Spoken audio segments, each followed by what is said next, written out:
Visite du président sud-africain au Zimbabwe, Cyril Ramaphosa et Emmerson Mnangagwa ont échangé sur la fin de l'apartheid.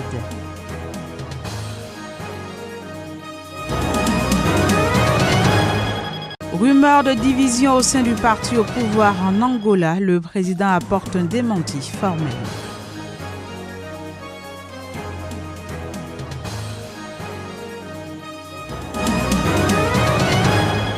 Puis démission de la présidente mauricienne, elle est impliquée dans un scandale financier.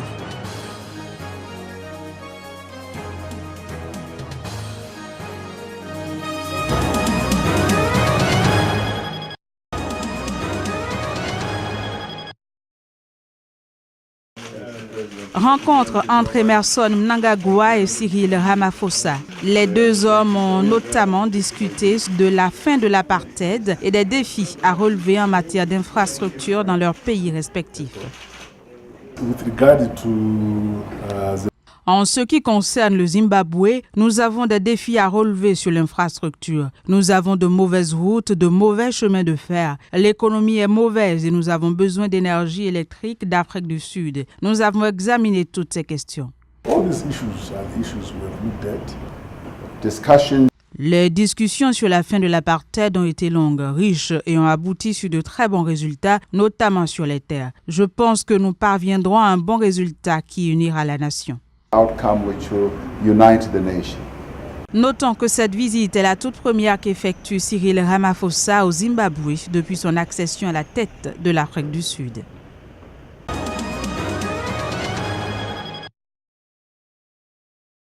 Le président João Lourenço a démenti samedi la rumeur selon laquelle le parti au pouvoir est en proie à des tensions entre ses partisans et les alliés de son prédécesseur José Eduardo dos Santos. Lors d'une réunion de son parti à laquelle ne participait pas son prédécesseur, le chef de l'État angolais, qui a fait savoir que la préservation de l'union du parti doit être une préoccupation permanente, a rappelé que le MPLA tout au long de son histoire a déjà affronté et surmonté des temps difficiles.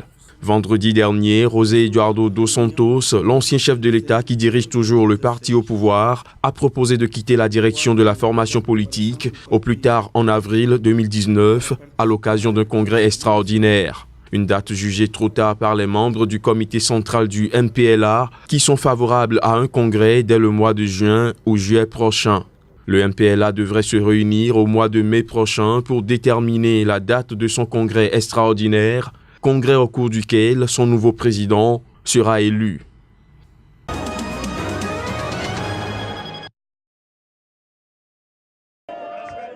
Près de 2000 personnes ont assisté au meeting organisé dans le quartier populaire de Yopougon à l'appel de l'EDS. La coalition qui regroupe des partis politiques, des associations de la société civile et le Front populaire ivoirien a exhorté ses partisans à une marche démocratique en prélude aux échéances électorales. Elle a également invité le pouvoir à échanger en vue d'élections justes et transparentes. À cet effet, le regroupement appelle à une réforme de la commission électorale indépendante. Nous appelons le pouvoir à dialoguer, à s'asseoir avec nous pour dialoguer. Nous voulons que tout se fasse dans le consensus.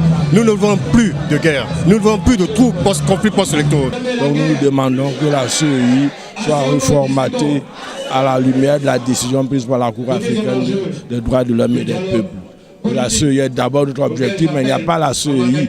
La CEI, elle seule ne fait pas l'élection. Il faut aussi voir les conditions d'organisation des élections, la liste électorale, le découpage électoral, les problèmes de sécurité. La commission électorale indépendante ivoirienne est accusée par l'opposition d'être déséquilibrée en faveur du pouvoir. Des élections sénatoriales doivent se tenir le 24 mars prochain, puis celles municipales et régionales au cours de l'année à une date indéterminée pour l'instant. Notons que le scrutin présidentiel, celui qui focalise l'attention, est prévu pour 2020.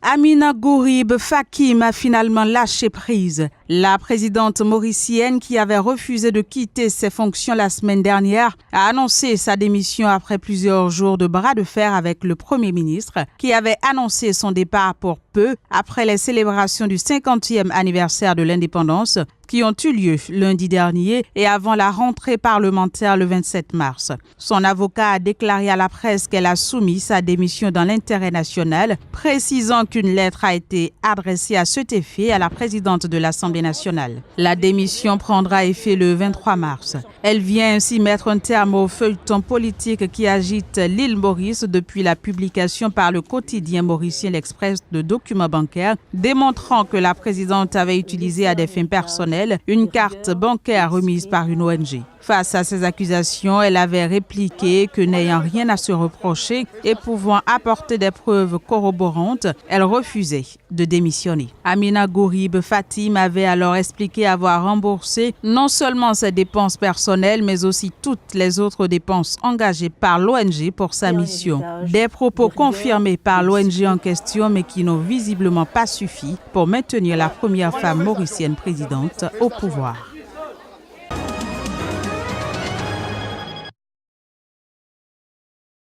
La section de Niamey du syndicat national des enseignants-chercheurs du supérieur a décidé de lever son mot d'ordre de grève à compter du samedi 17 mars. L'annonce a été faite par son secrétaire général, Mahaman Kabir Mahaman, qui a fait état d'un accord avec le gouvernement et le recteur. Le syndicat des enseignants a par ailleurs invité tous ses militants à organiser des cours en vue de rattraper le retard académique causé par la grève.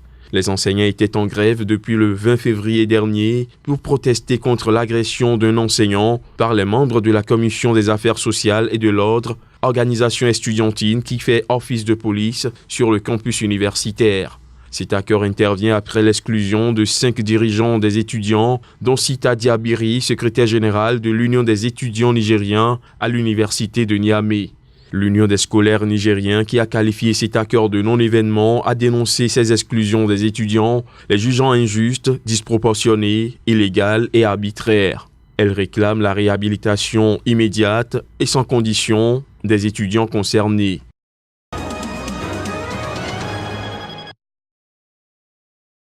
Dans la course à la présidentielle, le président Abdel Fattah al-Sisi n'a qu'un seul adversaire, en la personne de Moussa Mostafa Moussa, l'un de ses soutiens.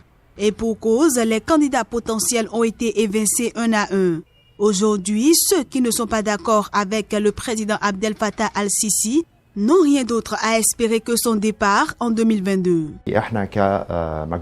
Nous, groupe d'opposition rassemblés au sein du mouvement civil démocratique, avons décidé de ne pas participer à l'élection car nous sommes convaincus que ce n'est pas une élection et les 4 années passées ont été marquées par des restrictions sur tous ceux qui essayaient de faire entendre des opinions différentes sur les politiques mises en place par le gouvernement et le président.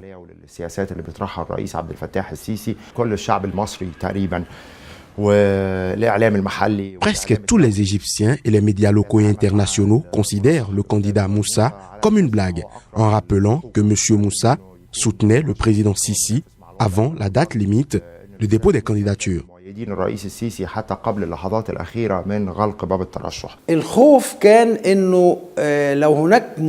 Peut-être que s'il y a eu des candidats crédibles, il y aurait eu des débats sur les problèmes, sur les priorités relatives aux projets nationaux, et il y aurait eu des discussions.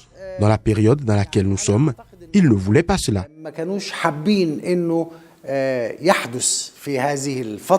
Selon l'autorité nationale des élections, le premier tour de l'élection présidentielle se tiendra du 26 au 28 mars prochain. Mais un second tour aura lieu du 24 au 26 avril prochain au besoin.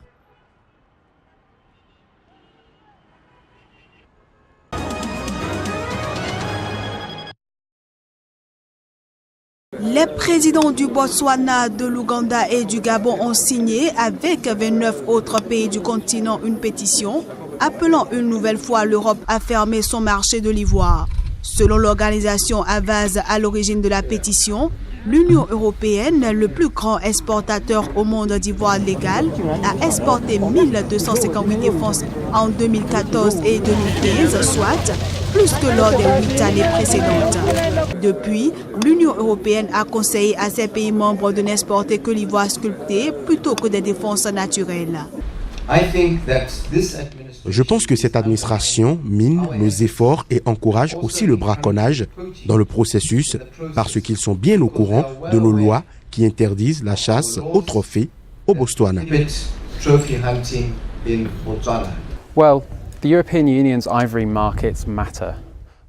Ce que nous voyons, c'est que l'Europe est devenue à la fois une destination et une plaque tournante de transit pour l'ivoire illégal. Et il est crucial que ce commerce soit fermé si nous voulons protéger ces magnifiques animaux ici. Maintenant, nous savons aussi que l'Europe est le plus grand exportateur d'ivoire légal dans le monde et qu'une grande partie de cet ivoire est destinée à l'Asie. C'est là que nous essayons de réduire la quantité d'ivoire pour protéger les éléphants. Donc, il est évident que l'envoi d'ivoire de l'Europe vers l'Asie n'est d'aucune utilité et c'est pourquoi ce commerce doit cesser. Le continent africain ne compte plus que 415 000 éléphants, soit 111 000 de moins que durant la dernière décennie, et ce, selon l'Union internationale pour la conservation de la nature.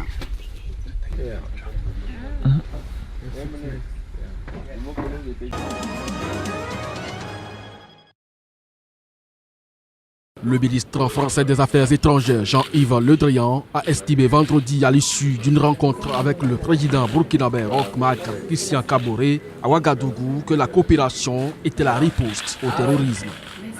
Et donc notre riposte à la France et au Burkina, c'est de renforcer notre coopération. C'est ce que nous avons vu avec le président Kaboré tout à l'heure. La riposte est aussi de faire en sorte que le G5 Sahel, la force conjointe, se renforce, multiplie les initiatives et que ce combat contre le terrorisme, qui est à la fois un terrorisme idéologique, de radicalisme islamiste, mais c'est aussi un narcoterrorisme, c'est aussi un terrorisme des trafics, les uns se confortant avec les autres, dans une spirale qui peut être parfois dramatique. Donc ce combat-là, nous continuons à le mener en commun. Le 2 mars, une double attaque contre l'état-major général des armées burkinabé et l'ambassade de France à Ouagadougou a fait 8 morts et 85 blessés. Elle a été revendiquée par une coalition de groupes djihadistes sahéliens, le groupe de soutien à l'islam et aux musulmans liés à Al-Qaïda. L'attaque du 2 mars était la 3e en 2 ans à Ouagadougou, après des attentats contre les restaurants et des hôtels en janvier 2016 puis août 2017. Mais l'opération de vendredi a atteint un niveau d'organisation sans précédent, même s'il a fait moins de victimes.